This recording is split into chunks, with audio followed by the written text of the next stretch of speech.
कक्षा की शुरुआत करने की मैं घोषणा करता हूं। सबसे पहले आप सबों को शुभ संध्या। तकनीकी कारणों से कक्षा में विलंब हुई, तब मुझे खेद है क्योंकि कक्षा का टाइम ऑलरेडी अलॉटेड था, लेकिन इंटरनेट के तार टूट जाने के कारण कक्षा को मोबाइल कनेक्टिविटी से जोड़कर लिखा जा रहा है। लेकिन चूंकि कक्षा की कंटिन्यूटी आवश्यक होती है जिससे कि आप समय अपना विकास कर सके, और आज की कक्षा का आधारभूत बिंदु भी विकास और वृद्धि ही। जानकारी में मैं दे दूं, हमारी कक्षा का जो टॉपिक है वो आर्थिक वृद्धि एवं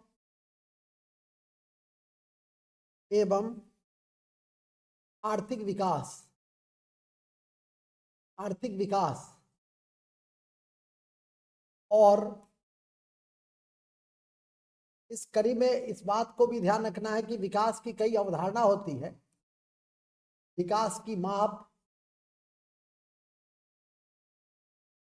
एवं अवधारणा और रूप, इतने सारे टॉपिक को आज हम कवरेज करने का प्रयास करूंगा।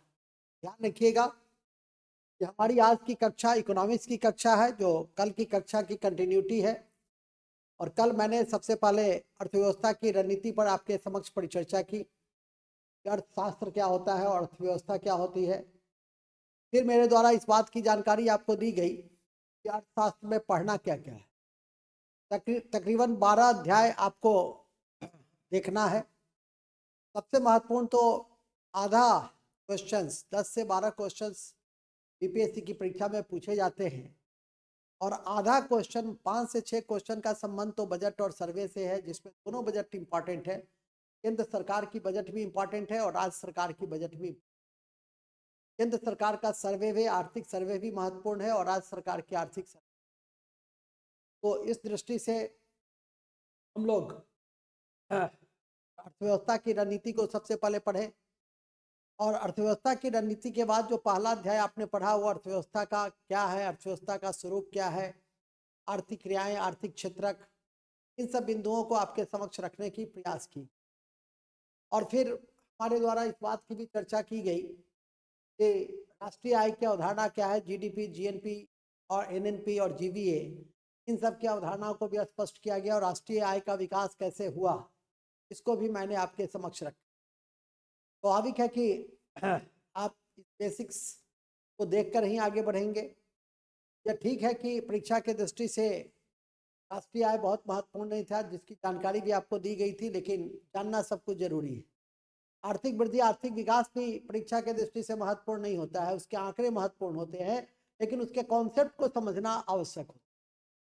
जहां तक आर्थिक वृद्धि का संबंध है, तो आर्थिक वृद्धि एक लघु अवधारणा है। ये क्या है? एक लघु अवधारणा, लघु अवधारणा है। इसका संबंध होता है जीडीपी की वृद्धि। अभी नहीं लिखिए, जब कहेंगे तब लिखिए। जीडीपी की वृद्धि मतलब जीडीपी में परिवर्तन, और वृद्धि या परिवर्तन हमेशा सकारात्मक होता है। वृद्धि या परिवर्तन हमेशा सकारात्मक होता है, इसका ध्यान रखेंगे। तो यह एक लघु अवधारणा है, और इसका सीधा संबंध जीडीपी की वृद्धि से है, अर्थात मात्रात्मक। अर्थात क्या है? ये मात्रात्मक। आप लोग अक्सर एग्जाम्पल में देखते होंगे कि 2022-23 में भारत की जीडीपी की वृद्धि दर 7% थी, जबकि 2023-24 में 6 से 6.8% तक रही। अब नया चूंकि आ रहा है, तो इन आंकड़ों को लिखने की जरूरत नहीं है, सुनने की जरूरत है, तभी आप समझ पाएंगे। ठीक है कि नहीं? उससे पहले जो आपकी जीडीपी की वृद्धि दर रही, तो लगभग 6.3% रही 2017-18 में। तो 6.3 से हम 6.8 तक, हो सकता है इस बार 7.2 या 7.3 रहे। ये तो अब कुछ ही दिनों की बात है और सारे आंकड़े आपके समक्ष आ जाएंगे। तो आर्थिक वृद्धि में सबसे पहला बिंदु इसी चीज को लिखना होता है कि वृद्धि एक लघु अवधारणा है। अब शुरू कीजिए लिखना, वृद्धि एक लघु अवधारणा है। आर्थिक वृद्धि, आर्थिक वृद्धि एक लघु अवधारणा है, लघु अवधारणा है जो किसी देश की, जो किसी देश की जीडीपी के, जो किसी देश के जीडीपी के सकारात्मक परिवर्तन को दर्शाता है, जो किसी देश के जीडीपी के सकारात्मक परिवर्तन को दर्शाता है, जो किसी देश के जीडीपी के सकारात्मक परिवर्तन को दर्शाता है। आर्थिक समृद्धि, आर्थिक वृद्धि, आर्थिक समृद्धि, आर्थिक वृद्धि केवल उत्पादन और सेवा का परिमाण बतलाता है, क्वांटिटी, उत्पादन और सेवा का परिमाण बतलाता है, अर्थात यह मात्रात्मक परिवर्तन है, अर्थात यह मात्रात्मक परिवर्तन है, अर्थ यह मात्रात्मक परिवर्तन है। ठीक है, अर्थ यह मात्रात्मक परिवर्तन है। नोट याद नहीं रखना है लेकिन लिख लेना है। 2023-24 में आर्थिक वृद्धि दर, 2023-24 में आर्थिक वृद्धि दर 6 से 6.8% तक रही, 6 से 6.8% तक रही, 6 से 6.8% तक रही। क्या? इकोनॉमिक ग्रोथ, इसको अंग्रेजी में कहते हैं, आर्थिक वृद्धि को अंग्रेजी में कहते हैं इकोनॉमिक ग्रोथ। ध्यान रखिएगा, इकोनॉमिक ग्रोथ क्या हुआ? क्वांटिटी मेजरमेंट्स, किसका? प्रोडक्शन एंड सर्विसेज, किसका? जीडीपी के पॉजिटिव चेंज का। तो ध्यान रखिएगा कि इंग्लिश में उसको ग्रोथ कहते हैं, हिंदी में उसको समृद्धि कहते हैं, और यह मात्रात्मक है। जैसे मैं एक एग्जाम्पल देकर भी आपको समझा सकता हूं। जैसे आपका जब जन्म हुआ था तो आप कितने फीट के थे? 1 फीट के, 2 फीट के, और 10 किलो के थे मैक्सिमम। ठीक है कि नहीं? जीवंत कक्षा होती तो बताते कि कौन इसमें 10 किलो का होगा, कौन 5 किलो का होगा, लेकिन खैर समझना है, इसको एजम्पशन करना है। तो लेकिन आज आप कितने किलो के होंगे? 60 किलो के, 70 किलो के। अजय जी यदि होंगे तो 70 किलो के हो गए होंगे, चंदन जी यदि होंगे ऑनलाइन में तो बेचारे 50 किलो के ही हैं, 55 किलो के होंगे। तो स्पष्ट ये क्या है? ये जो परिवर्तन है ये वृद्धि है, ग्रोथ है। लेकिन विकास क्या होता है? विकास में वृद्धि भी होती है और विकास में तकनीकी परिवर्तन भी होती है। विकास एक सर्वांगीण अवधारणा है, उसमें अर्थव्यवस्था के सभी क्षेत्रों का सकारात्मक परिवर्तन होता है, ठीक शरीर की तरह, ठीक मानव जीवन की तरह।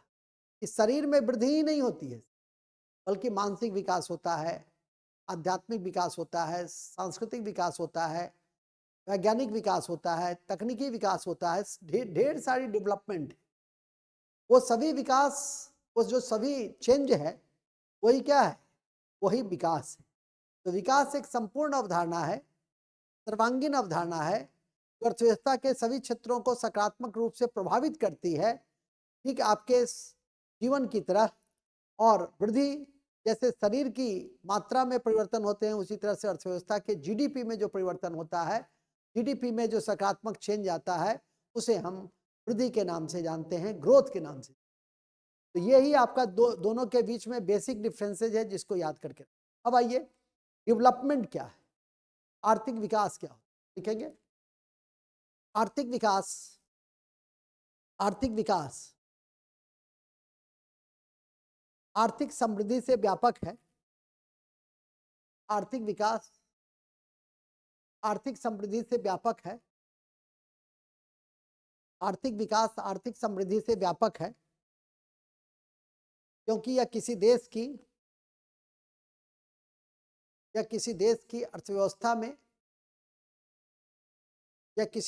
अर्थव्यवस्था में सिर्फ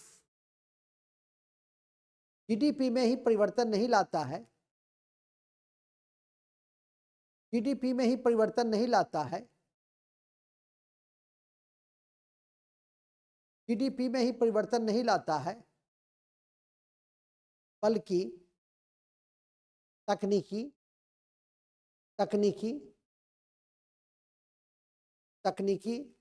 और अन्य परिवर्तन भी लाता है, जिसका उद्देश्य गरीबी, बेरोजगारी, कुपोषण को कम करना है। जिसका उद्देश्य गरीबी, बेरोजगारी, कुपोषण को कम करना है।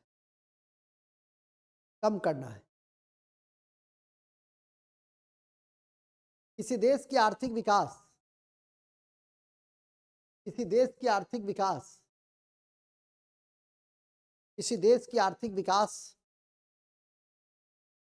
उसके प्राकृतिक संसाधन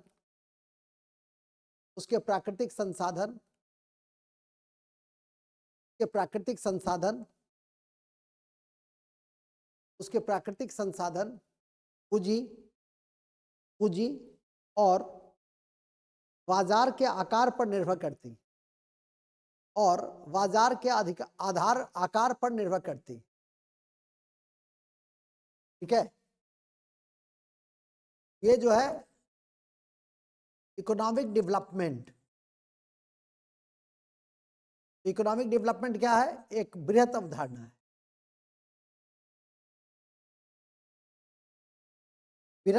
है। जिसमें न केवल जीडीपी में पॉजिटिव चेंज आता है, बल्कि टेक्नोलॉजी परिवर्तन होती, टेक्नोलॉजी चेंज होता है, तकनीक में परिवर्तन। एक समय था कि हम लोग एक सड़क बनाते थे, ठीक है, तो 1 किलोमीटर बनाने में कई दिन कई महीने लग जाते थे। आज देखो कि टेक्नोलॉजी, सड़क निर्माण में तकनीक में जो परिवर्तन आए हैं, उसके कारण आज प्रतिदिन 28 किलोमीटर से अधिक सड़क बनती है पूरे देश में। तो ये चेंज एक समय में 7, 8, 6, 5 समय अनुसार वो बनता था। जैसे जैसे टेक्नोलॉजी आया, सड़क निर्माण की जो प्रक्रिया है उसमें तेजी आ गई। ठीक है कि नहीं? दे दो। सड़क निर्माण की प्रक्रिया में तेजी आ गई। तो इकोनॉमिक ग्रोथ और इकोनॉमिक डेवलपमेंट में दोनों के बीच में यही बेसिक डिफरेंसेज है। इनका छूट गया, चिंता न करें, रिकॉर्डिंग वीडियो अभी चली जाएगी, क्योंकि तकनीकी कारणों से अभी कहा कि जब मैं आया तो देखा कि तार टूटी हुई है, सूचना आई थी, इसी कारण से थोड़ी सी व्यवधान आई है और उसको मोबाइल कनेक्टिविटी से जोड़कर आज की क्लास को संचालित किया जा रहा है, इसीलिए चिंता ना करेंगे। जैसा कि मैंने अभी आपको बताया कि इकोनॉमिक ग्रोथ और डेवलपमेंट के बीच में बेसिक अंतर यही है कि जहां इकोनॉमिक ग्रोथ लघु अवधारणा है और जीडीपी में परिवर्तन को दर्शाता है, परिमाणात्मक है, क्वांटिटी है, जबकि इकोनॉमिक डेवलपमेंट पॉजिटिव है, क्वालिटी है, बृहत अवधारणा है और जीडीपी में परिवर्तन के साथ साथ टेक्नोलॉजी और अन्य क्षेत्र में जो परिवर्तन आते हैं उसको हम विकास करते हैं। अब सवाल ये उठता है, और इसका लक्ष्य क्या होता है? तो इसका लक्ष्य होता है कि गरीबी, बेरोजगारी, कुपोषण वगैरह का उन्मूलन करना। ये कहा भी जाता है कि किसी देश का यदि आर्थिक वृद्धि हो रहा है तो वो तो ठीक है, लेकिन आर्थिक विकास भी होना चाहिए। और बदलते समय में नई आर्थिक नीति के बाद जिसके 3 तत्व प्रभावी थे, LPG, liberalisation, privatisation and globalisation, उसके बाद इस क्षेत्र में काफ़ी तेजी से परिवर्तन देखने को मिले हैं। और कोई भी ऐसा शिक्षा का क्षेत्र हो, स्वास्थ्य का क्षेत्र हो, निर्माण का क्षेत्र हो, कृषि का क्षेत्र हो, कोई भी ऐसा क्षेत्र नहीं है कि जिसमें आप तकनीक का प्रयोग, नवाचार, अब तो इनोवेशन इंडेक्स भी जारी किए जाते हैं और इनोवेशन इंडेक्स में प्रथम स्थान पे कर्नाटक है। हालांकि अब सभी नए आंकड़े आएंगे, आज कुछ इंडेक्स की मैं चर्चा करूंगा, जहां तक हमें टेक्निकल सपोर्ट मिलेगा वहां तक मैं आपके समक्ष रहूंगा। इसलिए मैंने कहा ही पहले कि कक्षा की कंटिन्यूटी को ध्यान में रखते हुए इस कक्षा को संचालित किया गया है। तो अभी आपने सबसे पहले आर्थिक वृद्धि और आर्थिक विकास की अवधारणा को देखा और समझा। इसका एक भाग और भी है कि आर्थिक विकास की माप कैसे होती है। ठीक है, तो लिखेंगे आर्थिक विकास की माप को निम्न तरीके से मापा जाता है। फिर लिखेंगे आर्थिक विकास के माप को निम्न तरीके से मेजरमेंट किया जाता है। पहला पहला पहला आप लोगों को मैं बता दूं कि एनसीईआरटी में एक बहुत इंपॉर्टेंट इंडेक्स लिखा हुआ है, तो आप लोगों ने नहीं पढ़ा होगा। मॉरिस, डेविड मॉरिस सूचकांक के प्रतिपादक हैं और उस सूचकांक का नाम है जीवन की भौतिक गुणवत्ता का सूचकांक। तो मेरे समक्ष ही एनसीईआरटी पढ़ी हुई है और मैं आपको बता रहा हूं कि उस पूरे पढ़ने में जब आप राष्ट्रीय आय और उससे जुड़े हुए विकास वृद्धि की अवधारणा को पढ़ेंगे तो उसमें मॉरिस की इस अवधारणा को भूलेंगे नहीं। इसलिए मॉरिस की इस अवधारणा को सबसे पहले आप याद रखिए परीक्षा के दृष्टि से, क्योंकि एनसीईआरटी वर्णित है, एससीईआरटी वर्णित है। एससीईआरटी में भी यदि कोई तथ्य वर्णित है तो उसको भी मैं आप तक पहुंचाने का प्रयास करता हूं। जैसे कल मैंने विश्व निवेश रिपोर्ट बताया था, वो एससीईआरटी की किताब में वर्णित है, इसलिए बीपीएससी भी पूछा हुआ है पहले। तो एनसीईआरटी और एससीईआरटी की किताब को हमेशा फोकस करें, विशेषकर एनसीईआरटी को तो निश्चित रूप से बीपीएससी के दृष्टि से। लेकिन पिछले कुछ महीने में बीपीएससी कई परीक्षा का आयोजन किया है, तो उसमें स्टेट लेवल की परीक्षा में एससीईआरटी को भी तरजीह दी है, जिसकी आशंका पूर्व से जताई गई थी। इसी क्रम में मैं बताऊंगा कि आर्थिक विकास के माप को निम्नलिखित रूप में मापन किया जाता है। तो पहला है जीवन की भौतिक गुणवत्ता का सूचकांक। तो लिखेंगे जीवन के भौतिक गुणवत्ता का सूचकांक। आर्थिक विकास को आर्थिक विकास को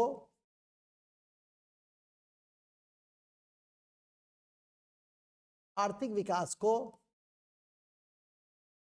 निम्न रूप में मापन किया जाता है। निम्न रूप में मापन किया जाता है। पहला जीवन की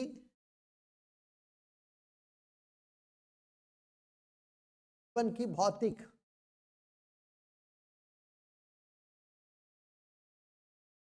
गुणवत्ता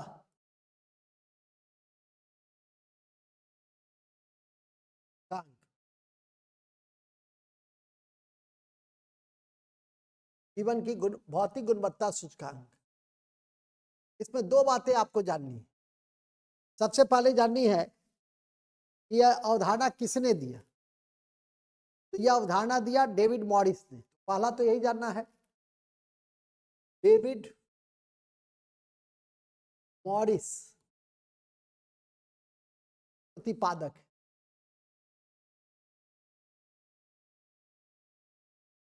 डेविड मॉरिस इसके प्रतिपादक है। पहला तो यही याद रखिएगा कि डेविड मॉरिस इसके प्रतिपादक है। दूसरा लिखेंगे आर्थिक विकास को मापने के लिए तीन मुख्य बिंदु हैं। एक शिशु मृत्यु दर,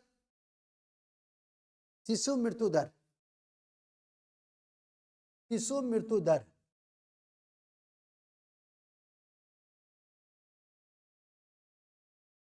साक्षरता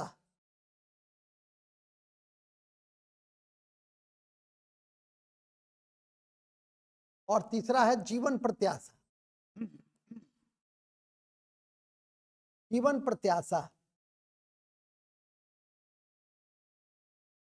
जो पूरे देश का भी 69 वर्ष है, ध्यान रखिएगा। तो जीवन प्रत्याशा, तो इसके मापने के लिए ध्यान रखिए कि इसकी अवधारणा को मापने के लिए इन बिंदुओं को ध्यान में रखना है कि आर्थिक विकास के स्तर को शिशु मृत्यु दर, वयस्क साक्षरता, जीवन प्रत्याशा के रूप में हम इसको मापने का प्रयास करते हैं। ये 3 पॉइंट को कभी नहीं भूलिएगा, क्योंकि आजकल परीक्षा में देखते ही हैं बीपीएससी में दे देगा कौन नहीं है, या 1 2 3 दे देगा, 1 2 सही है, 2 3 सही, इसी में दे दिया आपको दे देगा कि कौशल विकास, तो कौशल विकास नहीं होगा। कौशल विकास मानव पूंजी सूचकांक से जुड़ा हुआ है, ठीक है कि नहीं। पर कैपिटा इनकम तो HDI से जुड़ा हुआ है, वो मानव विकास से जुड़ा हुआ है, आर्थिक विकास से नहीं जुड़ा हुआ है। आर्थिक विकास से जो जीवन की भौतिक गुणवत्ता का सूचकांक बताता है डेविड मॉरिस साहब का, वो इसी 3 बिंदु पे बताता है। इसलिए उन चीजों की विश्लेषण करके रखिए जो अभी मैंने आपको बताया। दूसरा पॉइंट्स होते हैं आर्थिक विकास के मापन का, और वो है क्रय शक्ति समता। क्या है? क्रय शक्ति समता, परचेजिंग पावर, ठीक है। क्रय शक्ति समता, ये जो अवधारणा है, यह अवधारणा अंतर्राष्ट्रीय मुद्रा कोष ने दिया है। किसने दिया है? ये IMF ने दिया।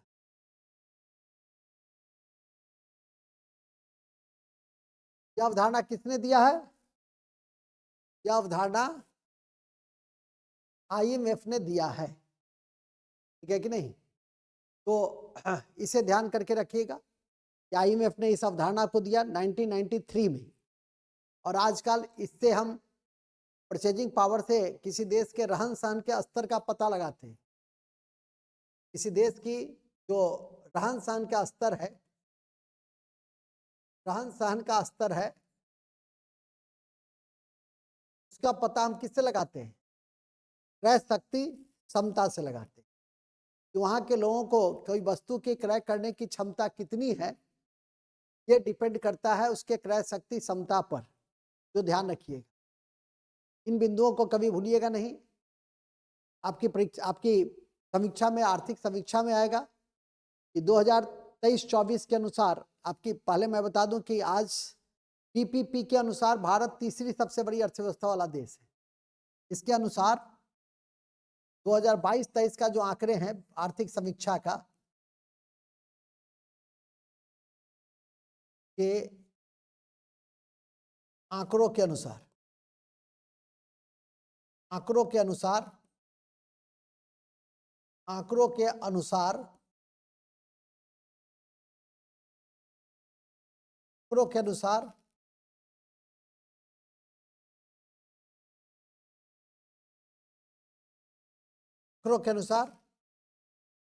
भारत विश्व की तीसरी सबसे बड़ी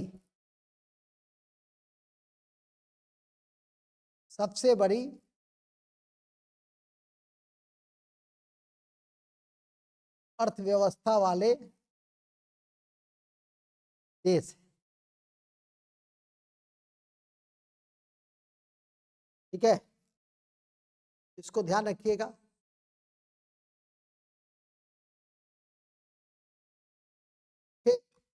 इतनी क्रय शक्ति क्षमता में इन बिंदुओं को किसी भी स्थिति में नहीं भूलेंगे। इसके बाद आता है तीसरी अवधारणा है निवल आर्थिक कल्याण।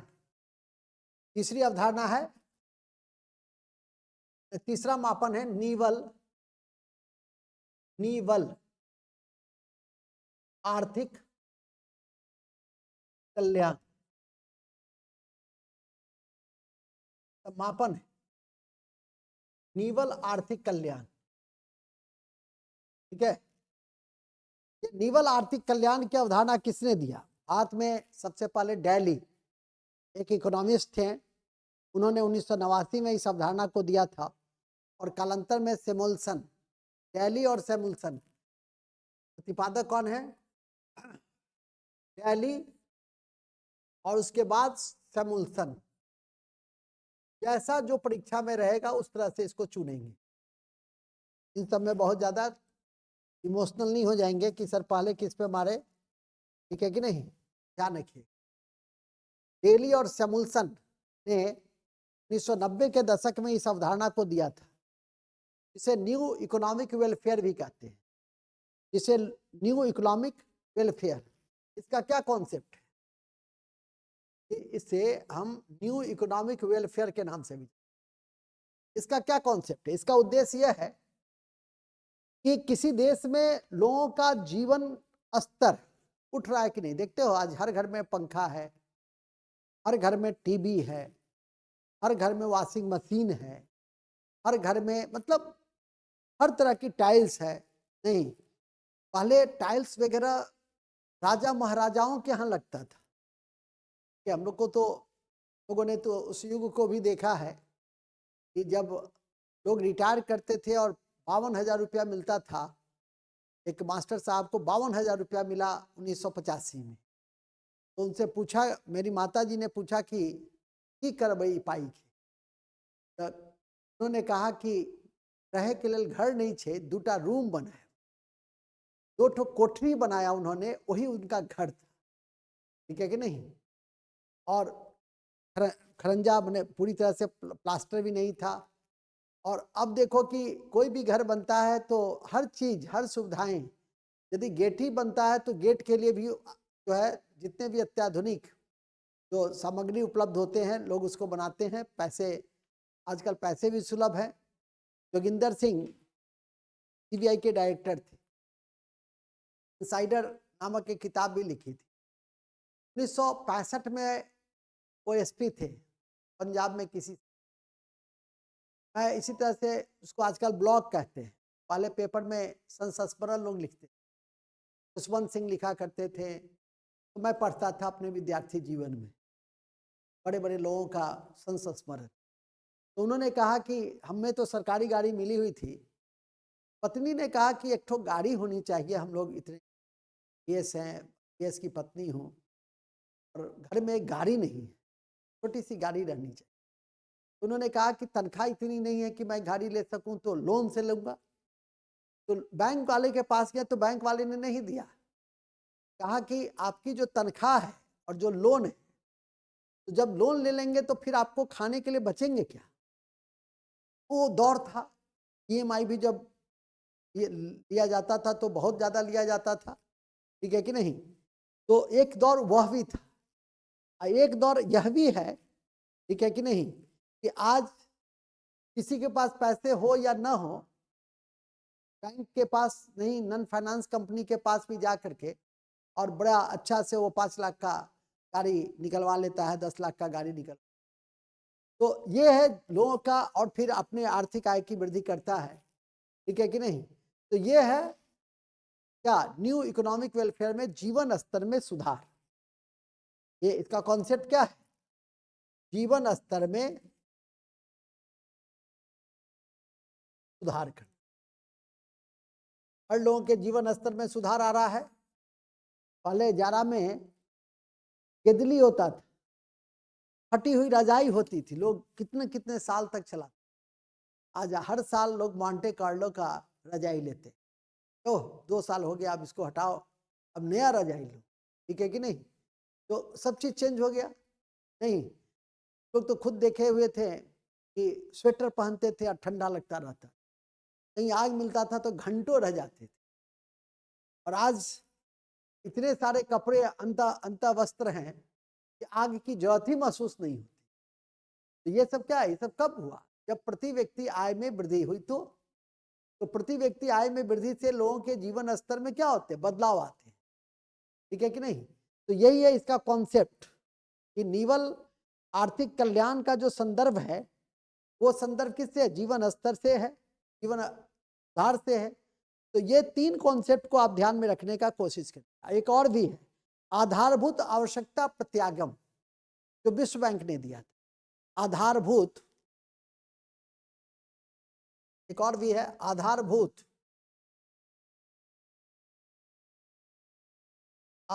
आवश्यकता, आधारभूत आवश्यकता प्रत्यागम।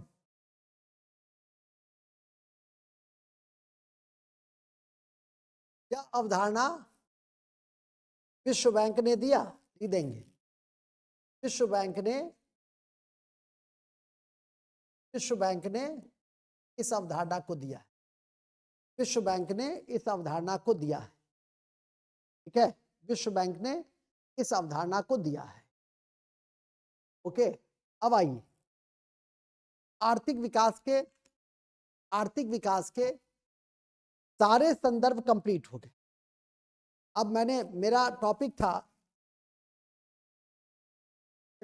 था आर्थिक वृद्धि खत्म हो गया, आर्थिक विकास खत्म हो गया, विकास की माप खत्म हो गई। अब है विकास की अवधारणा के रूप। ये विकास की अवधारणा का रूप क्या है? 3 नए रूप है। मानव विकास, ठीक है, सतत विकास और समावेशी विकास। और तब उसमें सूचकांक वगैरह को जोड़ सकते हो, जैसे मानव पूंजी निर्माण सूचकांक, जैसे सकल घरेलू सूचकांक, सबको इसमें जोड़ सकते हो। विकास की अवधारणा वैश्विक भुखमरी सूचकांक, बहुआयामी गरीबी सूचकांक, वैश्विक बहुआयामी गरीबी सूचकांक, आप ये भी जोड़ सकते हैं खुशहाली सूचकांक, बहुआयामी खुशहाली सूचकांक, NSDN उसको प्रस्तुत करता है। लेकिन विकास के जो 3 अवधारणा है वो आपकी परीक्षा के लिए सबसे महत्वपूर्ण, मानव विकास सूचकांक या मानव विकास की अवधारणा।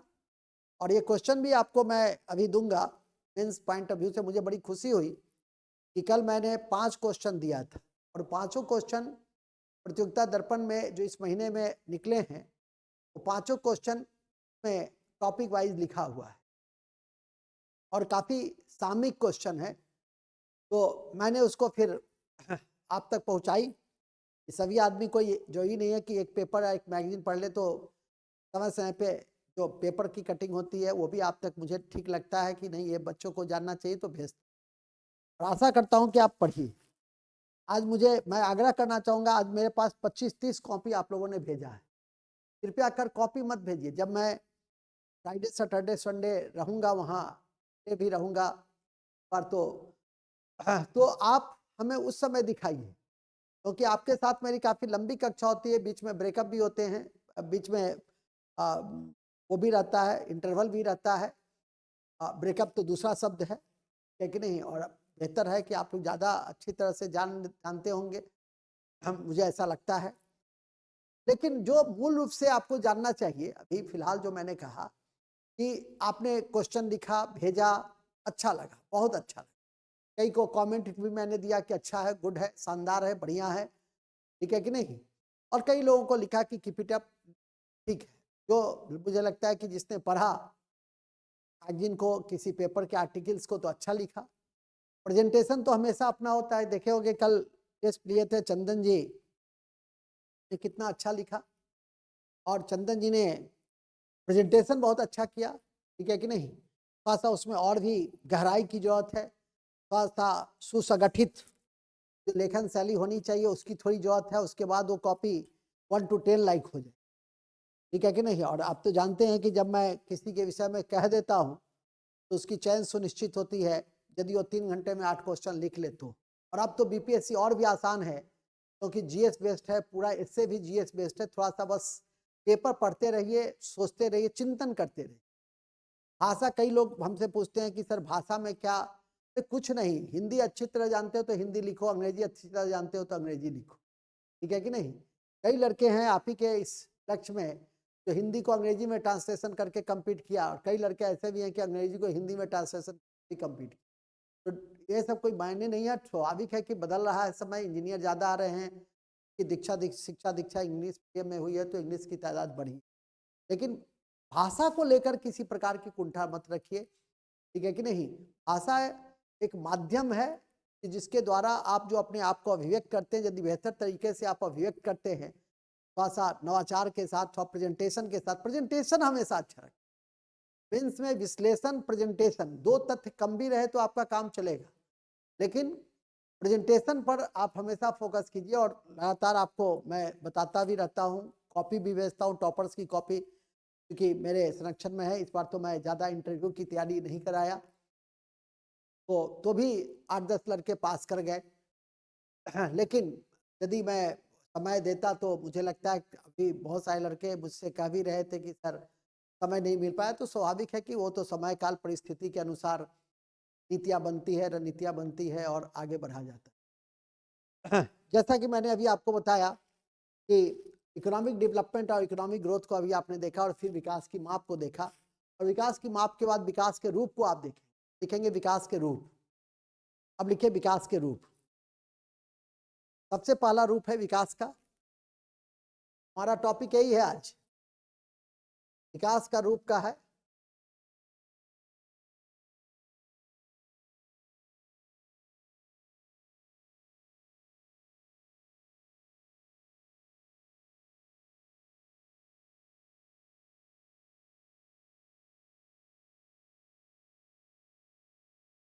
विकास के रूप में है। सबसे पहला है मानव विकास सूचकांक।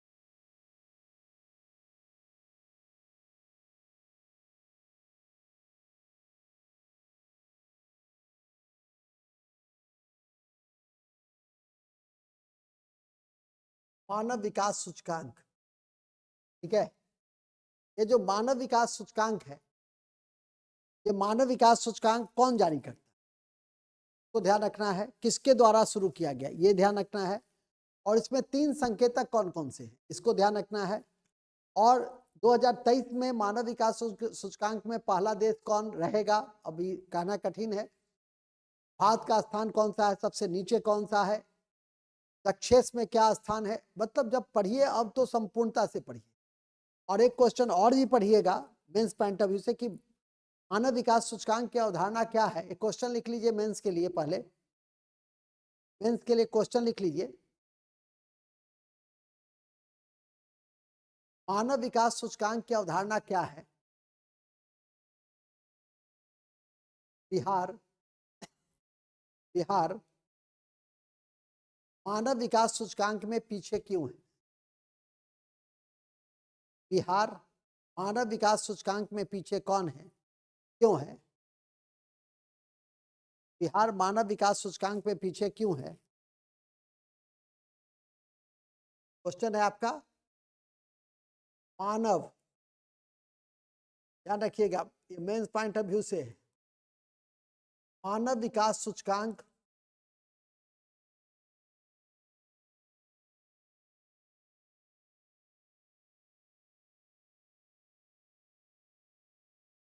अवधारणा क्या है।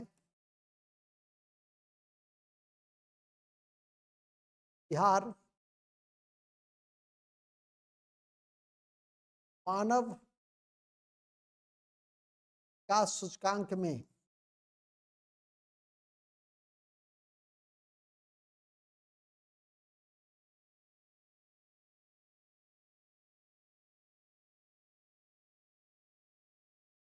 से क्यों है।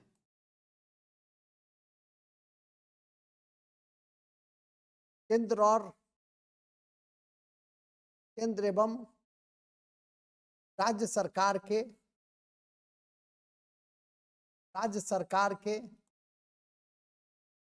द्वारा मानव विकास से संबंधित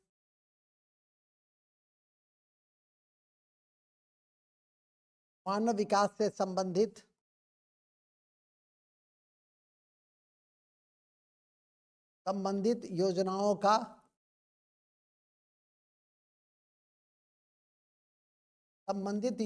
का परीक्षण करें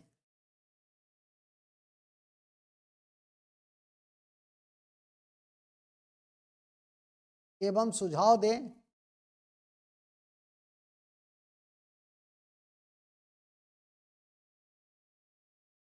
कि कैसे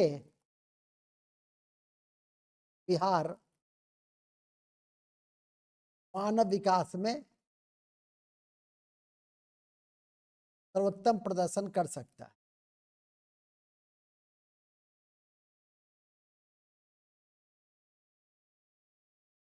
सर्वोत्तम प्रदर्शन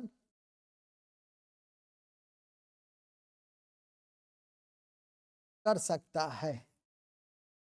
ठीक है, ये आपके क्वेश्चंस हैं। ये मुख्य परीक्षा के दृष्टि से इसको जरूर तैयार कर लीजिएगा, इंटरव्यू में भी काम आ जाएंगे, कोई रिपोर्ट वगैरह आएगा। अब आइए इसके पीटी पॉइंट ऑफ व्यू, पहले तो पीटी पॉइंट ऑफ व्यू से जानना है कि मानव विकास की सूचकांक की अवधारणा क्या है। तो लिखेंगे मानव विकास सूचकांक यूएनडीपी के द्वारा जारी एक वार्षिक रिपोर्ट है। यूएनडीपी के द्वारा जारी एक वार्षिक रिपोर्ट है जो 3 संकेतक पे आधारित है, जो 3 संकेतक पे आधारित है, जो 3 संकेतक पे आधारित है। देखिए मैं हमेशा कहता हूं, हमेशा वाक्य भी लिखिए और प्रेजेंटेशन भी कीजिए। 3 संकेतक कौन कौन से हैं? तो शिक्षा है, ठीक है, स्वास्थ्य है और जीवन प्रत्याशा है। शिक्षा, स्वास्थ्य और नहीं, शिक्षा, स्वास्थ्य और प्रति व्यक्ति है। शिक्षा, जीवन प्रत्याशा उसी में आ जाता है, स्वास्थ्य और प्रति व्यक्ति आय।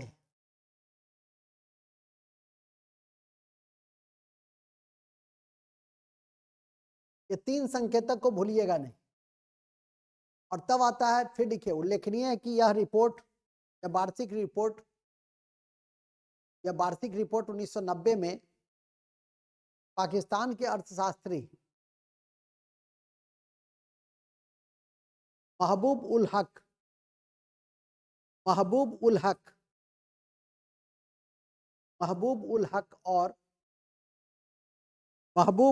और कल्याणकारी अर्थशास्त्र के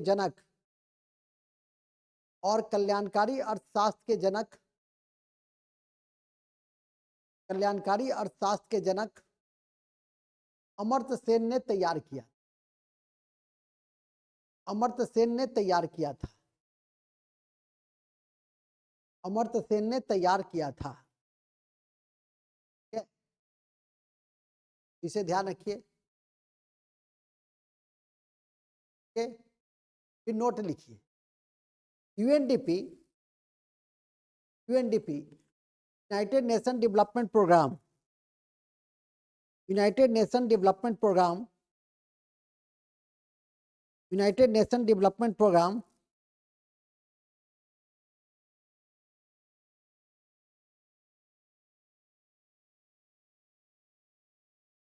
की स्थापना 1965 में हुई थी। 1965 में हुई थी।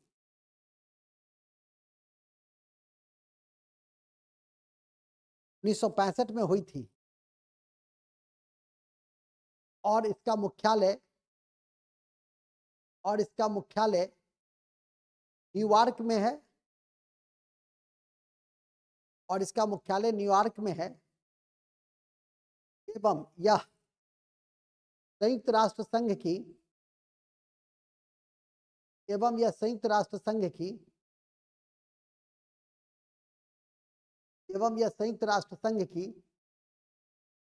एक महत्वपूर्ण संस्था है। संयुक्त राष्ट्र संघ की एक महत्वपूर्ण संस्था है। ठीक है, अब लिखिएगा 2023 में एचडीआई की रिपोर्ट के निम्नलिखित महत्वपूर्ण बिंदु। 2023 के एचडीआई के रिपोर्ट के निम्नलिखित महत्वपूर्ण बिंदु हैं। निम्नलिखित महत्वपूर्ण बिंदु हैं। निम्नलिखित महत्वपूर्ण बिंदु निम्नलिखित महत्वपूर्ण बिंदु हैं। ठीक है, पहला, अच्छा अभी तो आया नहीं है 2023 का, तो जब आएगा तो सब एक एक करके लिख लीजिए। ठीक है, अब आइए मानव पूंजी निर्माण सूचकांक। मानव पूंजी सूचकांक, मानव पूंजी सूचकांक में लिखेंगे यह सूचकांक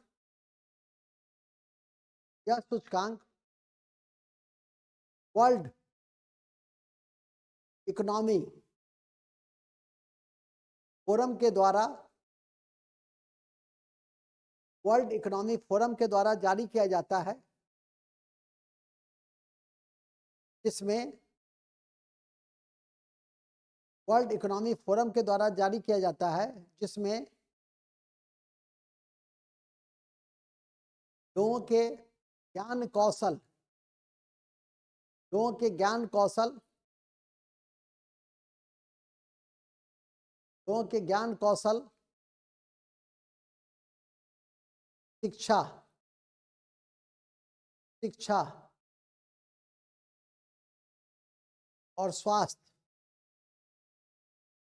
और स्वास्थ्य के ऊपर बल दिया जाता है, और स्वास्थ्य के ऊपर बल दिया जाता है। ठीक है, ठीक उसी तरह से इसमें भी ध्यान रखिएगा, ठीक उसी तरह से इसमें भी ध्यान रखिएगा कि 2000 अब जो लेटेस्ट है, मानव पूंजी निर्माण सूचकांक के नवीनतम रिपोर्ट के मुख्य बिंदु निम्नलिखित है। 3-4 लाइन छोड़ दीजिए, मुख्य बिंदु निम्नलिखित है, निम्नलिखित है। तो इकोनॉमिक्स के तो सारे आंकड़ों को अपडेट करना है, ये तो मैंने आपको बताया ही है। अब आइए, दूसरी अवधारणा है विकास की, एक है सतत विकास। तो लिखिएगा सतत विकास की अवधारणा, सतत विकास की अवधारणा। ऐसा विकास, ऐसा विकास जो भौतिक पक्ष के साथ साथ, ऐसा विकास जो भौतिक पक्ष के साथ साथ, जो भौतिक पक्ष के साथ साथ, जो भौतिक पक्ष के साथ साथ, जो भौतिक पक्ष के साथ साथ पर्यावरण संरक्षण पे भी बल देता है, पर्यावरण संरक्षण पे भी बल देता है, पर्यावरण संरक्षण पर भी बल देता है, पर्यावरण संरक्षण पे भी बल देता है। इस विकास की अवधारणा को ऐसे लिखो, रुक जाओ, बल देता है। इसके फलस्वरूप, इस विकास के फलस्वरूप संसाधन को, इस विकास के फलस्वरूप संसाधन को, साधन को अपने अपने आने वाले जनरेशन के लिए, आने वाले जनरेशन के लिए सुरक्षित रखा जाता है, आने वाले जनरेशन के लिए सुरक्षित रखा जाता है, आने वाले जनरेशन के लिए सुरक्षित रखा जाता है, आने वाले जनरेशन के लिए सुरक्षित रखा जाता है।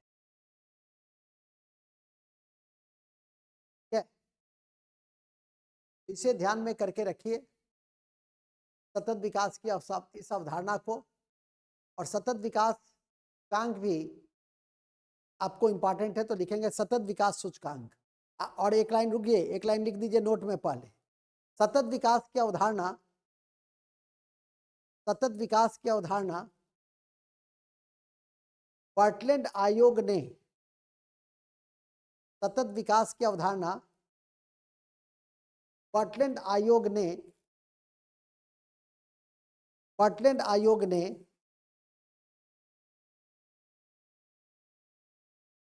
पर्टलैंड आयोग ने 1987 में दिया था, 1987 में दिया था। पर्टलैंड आयोग ने 1987 में दिया था। ठीक है, 1987 में दिया था। सतत विकास कंप्लीट। अब लिखिए नोट, सतत विकास सूचकांक की नवीनतम रिपोर्ट, सतत विकास सूचकांक की नवीनतम रिपोर्ट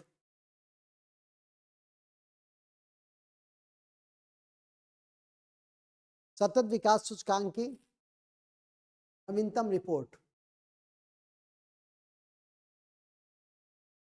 नवीनतम रिपोर्ट, सतत विकास सूचकांक की नवीनतम रिपोर्ट जब आएगी 2023 का लेटेस्ट, तो आप लोग नोट करेंगे, मैं भी नोट करा दूंगा। जैसे कल मैं राष्ट्रीय बहुआयामी गरीबी सूचकांक को नोट करा दिया, इसी तरह से मैं भी करा दूंगा, इसलिए चिंता न करें, लेकिन आप थोड़ा अपने स्तर से भी कॉन्शियस रहिए।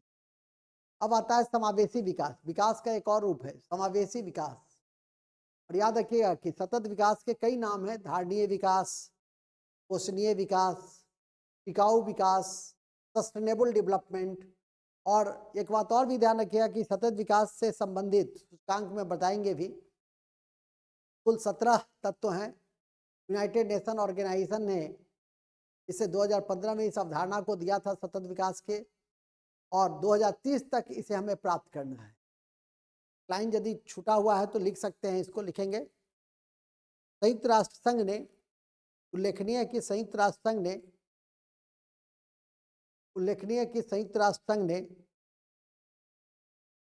संयुक्त राष्ट्र संघ ने सतत विकास के 17 लक्ष्य निर्धारित 2015 में किए, जिसे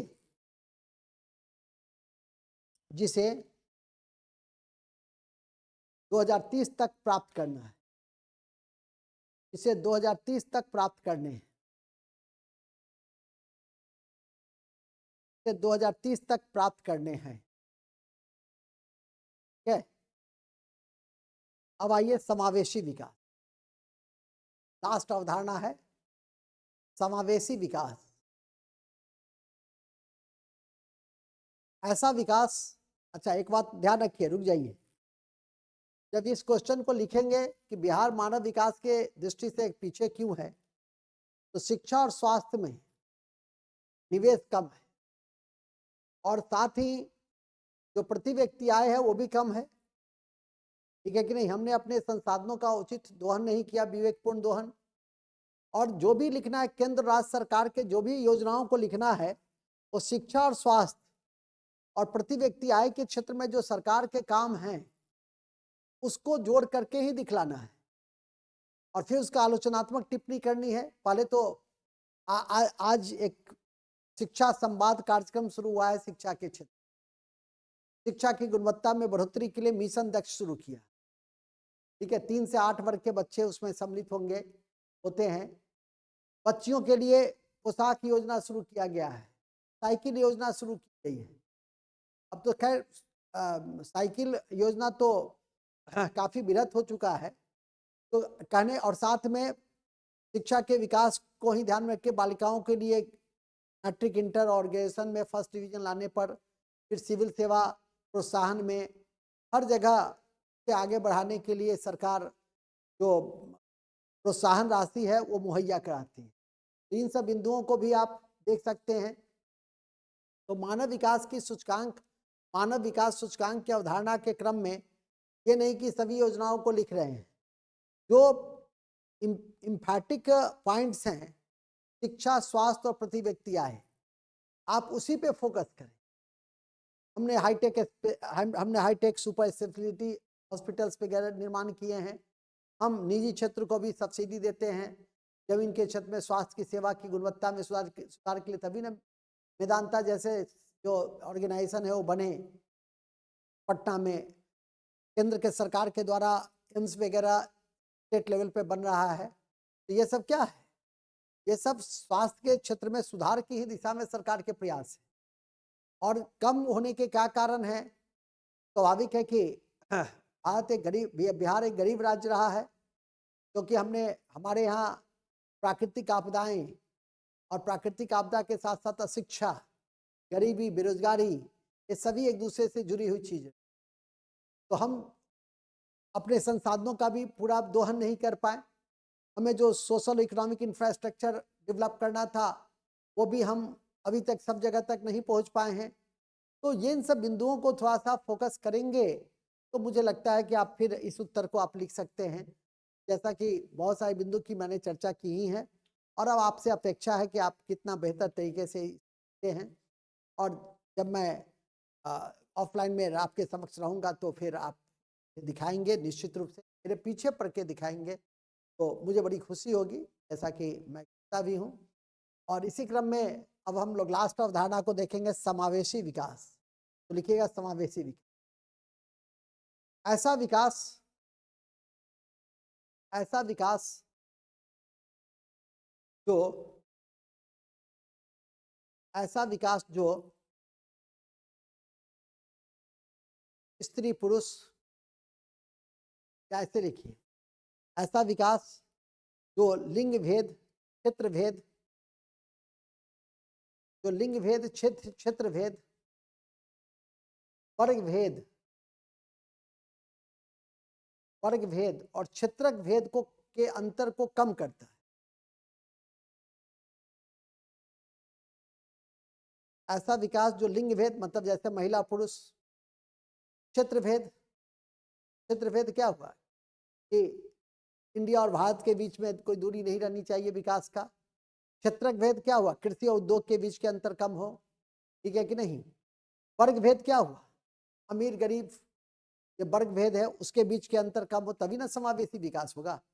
लिखेंगे लिंग भेद, क्षेत्र भेद, क्षेत्रक भेद और वर्ग भेद के बीच के अंतर कम हो, ऐसे विकास को, तो ऐसे विकास को, ऐसे विकास को, ऐसे विकास को, ऐसे विकास को, तो ऐसे विकास को समावेशी विकास कहा जाता है। समावेशी विकास कहा जाता है। भारत सरकार की 11वीं योजना, भारत सरकार की 11वीं योजना, भारत सरकार की 11वीं योजना, भारत सरकार की 11वीं योजना का संबंध, भारत सरकार की 11वीं योजना का संबंध, भारत सरकार की 11वीं योजना का संबंध,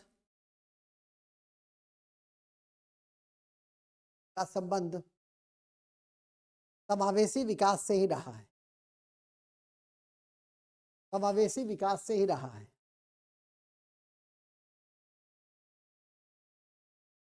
समावेशी विकास से ही रहा है।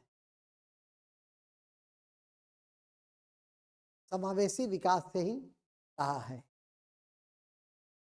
इसके विस्तार पर बल, इसके विस्तार पर बल, इसके विकास पे बल, के विकास पे बल, के विकास पे बल, विस्तार पे बल, विस्तार पे बल, विस्तार पर बल 12वीं योजना में, 12वीं योजना में दी गई, 12वीं योजना में दी गई। ठीक है, बस इस तरह से आप इन बिंदुओं को आपने देखा, समझा। तो हमने आज आपके समक्ष, हमने आज आपके समक्ष आर्थिक वृद्धि और आर्थिक विकास की संकल्पना को देखा, विकास की माप को देखा और अवधारणा का रूप को देखा। और एक मेंस का क्वेश्चन भी आपको मैंने दिया, मानव विकास सूचकांक में अवधारणा और बिहार के क्यों, सरकार के प्रयास और मंतव्य। आशा करता हूं कि आज की कक्षा आपको समझ में आई होगी और इन विकास की अवधारणा को ध्यान में रखेंगे। समय समय पे और भी इंडिकेटर्स को मैं आपके समक्ष रखने का प्रयास करूंगा। जय हिंद, जय भारत। बहुत बहुत धन्यवाद। कक्षा सिर्फ कंटिन्यूटी के लिए रखी गई थी और जिससे कि आप लगातार अध्ययनशील रहें। बहुत बहुत धन्यवाद। शुभ रात्रि।